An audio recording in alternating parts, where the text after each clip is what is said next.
Okay, well, I'm pissed off because the batteries, I guess my rechargeable batteries are running out of gas. So I thought I had enough battery to record this and I didn't. So you're going to have in-camera sound. I'm sorry for that. I should probably plug my recorder into the wall. It's more reliable. But anyway, my oversight, sorry about that. Well, hello everybody. It's good to be back. I had some friends visiting, a couple different waves of people that passed through. So I was busy with them and also been busy planning my next phase of the work I have to do. And you know, that's work in and of itself, is preparing for work. So pre-production planning prevents piss poor performance, as they say. You have to get ready to move into your next phase because it's going to be a different schedule, it's going to be a different discipline, and so on. So I'm excited about it. It's going to be fun. So I was gone for a bit, but I'm going to go ahead and continue to try to finish up my game theory comments, thinking of game theory as a way to create better acuity in one's critical thinking skill set, and also as a way to kind of analyze what our leaders are doing, whether or not they think of themselves as practicing game theory or whatever. It's there. It's the way humans are. It's a pretty robust area of inquiry. So there's a lot of, as I've said before, interesting information out there. So to sum up where we are now, based on my other videos, I think the last one we did was on ideology, which, that's a huge subject and it's very deep in and of itself, so it's hard to get into it. But there are lots of people out there, more academic people who are doing good work there. You can always find. But anyway, the thing is, if you're not considering your own thoughts and perspectives and your own context, where you come from, where your reasoning, your ideas, your thoughts and beliefs and what you do comes from, it's going to be hard for you to have the kind of theory of mind necessary to put yourself in another person's shoes from a different culture and try to figure out where they're coming from, their wants and needs, why they're doing certain things, to analyze their behavior, to make diplomacy with them or make war with them. You're just simply not going to have the ability to really understand what you're dealing with. So made some notes here. Some of the things that happen: you get caught in canyons, funnels, in a narrow and narrower set of circumstances, which produce a lack of options. So if that happens, you're going to have more constraints, inability to maneuver, not knowing the machine, how it really works, or the other person's machine, whether that's politics or culture or actual mechanics. How do I fly this plane? What's it capable of doing? What can't it do? How can I maneuver in this set of circumstances versus that? If at certain points, if you get pushed into a narrower set of options, you crash, right? You're off the track. It's over. So context is important. You have opacity to deal with, unknown unknowns.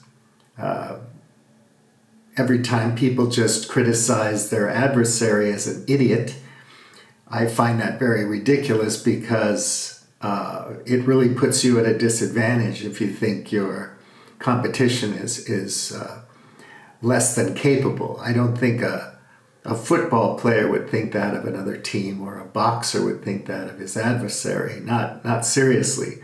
or they wouldn't train so hard to beat them. Misinterpretations, misunderstandings, bad signals that one encounters in a situation where things are getting adversarial, building up to war. And then bad signals and noise. So the difference between signals and noise. And can you even recognize the signals? Are you capable of interpreting them? So everything's an interpretation of something, right? I saw this film called Vengeance yesterday, and there's some great monologues in there. This one record producer is talking about interpretations and your record, At the end of the day, there's only your record. Very interesting movie, but I digress. So noise is different from signals, obviously. And what kind of noise is it? Is it misinformation, disinformation? Is it just random background noise? What kind of data is in the noise? There are all these things you have to consider. And if you're not considering them very, very carefully, you're in trouble. You're going to have less options, less room to maneuver, fewer abilities to make choices in time to have a desired effect. Behind these problems are obviously prejudice, ego, greed, the desire for glory, elite private interests, status, parochialism, all these kinds of biases, religious dogma, superstition, motivated reasoning, and other biases and heuristics. You have to be aware of all this stuff. Where are you coming from? What's constraining your thought, your ability to ask the right questions? So I was watching another thing about hoplite, Greek warfare. So depending on the time period, whether it was the 19th century, 20th century, or now, different scholars have taken different approaches to asking questions and researching and interpreting the evidence. And a lot of it was just biased by their own cultural circumstances and what their academy believed at the time. That's where paradigm shifts come in science and so on. People take a leap of faith, they move to a different paradigm. Older paradigms are kind of cast aside, and you're in a different realm. Some say that requires a leap of faith, but anyway, based on new information, new data, new circumstances, both in your culture and society, in terms of your technology, your tools, and all that kind of thing. Things change and you start asking new questions. And sometimes people will say those are heterodox questions. You're not playing the mainstream game anymore. You're somewhere else. Why are you doing that? Well, sometimes people just are able to see other angles, other perspectives. And this helps to move forward our understanding of things. But in a critical situation where you have strategies and you have tactics and you have to make decisions on the fly, improvise and adapt, as they say, if you're not able to think clearly and understand the bigger picture in a finer grained way, you're going to have less options and you're going to be in a more dangerous situation. So you have to look at conditions both internally and externally to avoid, fatal mistakes, right? So what am I doing? Where does my thing come from? Obviously, if you're healthy and capable of doing that, for many of us, we're not, because we're traumatized and we have problems in our own thinking and emotions and reasoning. And so we're already constrained from the outset. And I think a lot of our leaders are.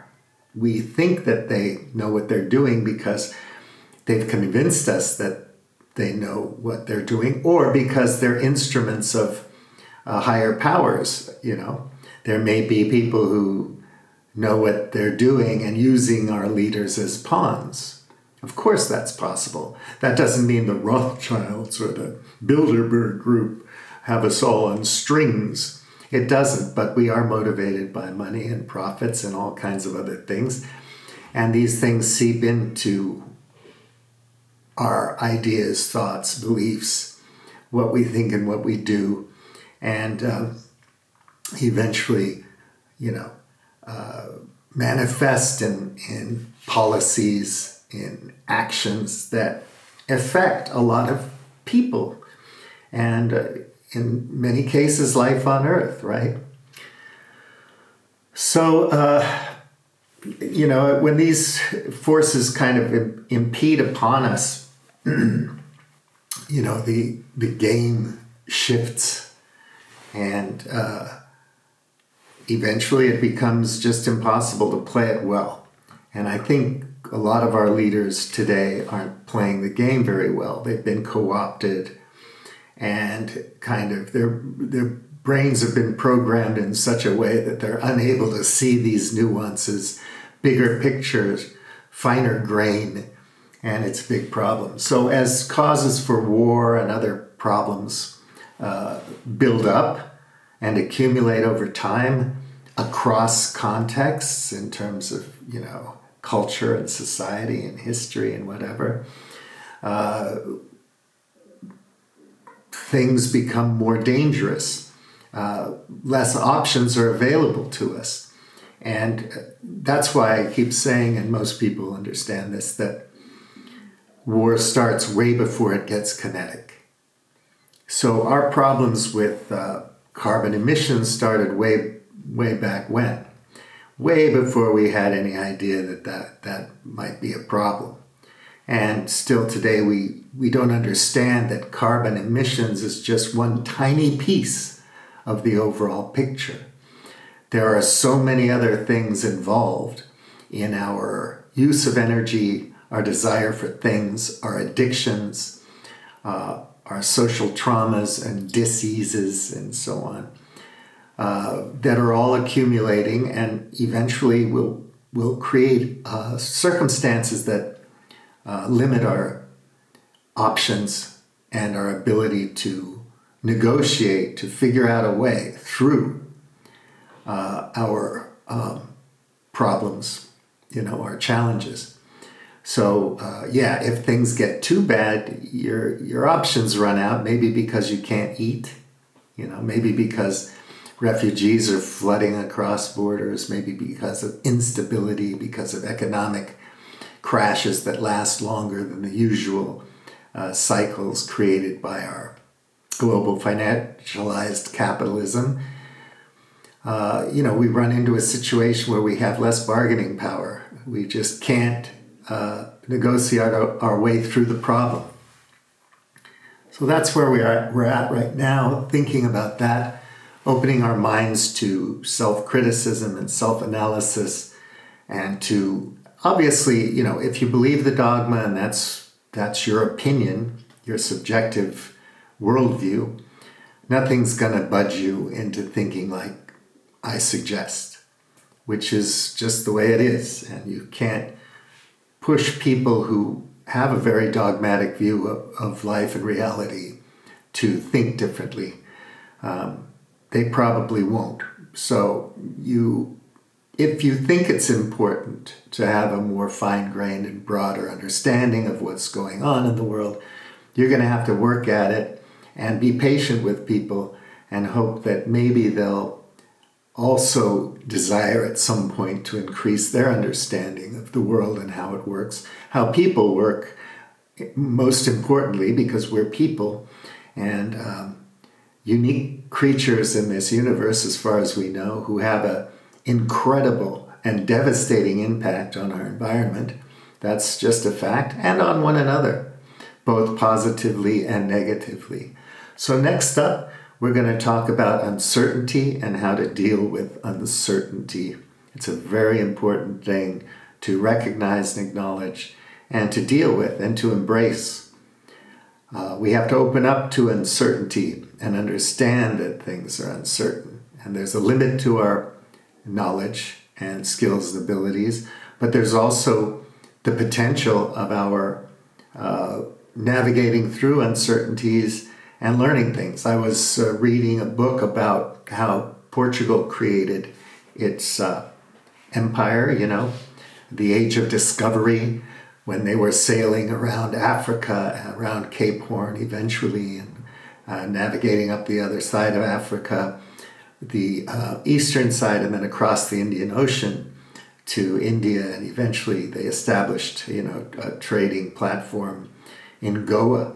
And this was important, and that whole trading system in the Indian Ocean was extremely complex, and the people who had been involved in it for hundreds of years knew each other's cultures and knew how to deal with one another, how to negotiate, how to bargain, how to do business, the spice trade, gold, other commodities, and so on. When the Portuguese came in, Europe was really a backward place at that time.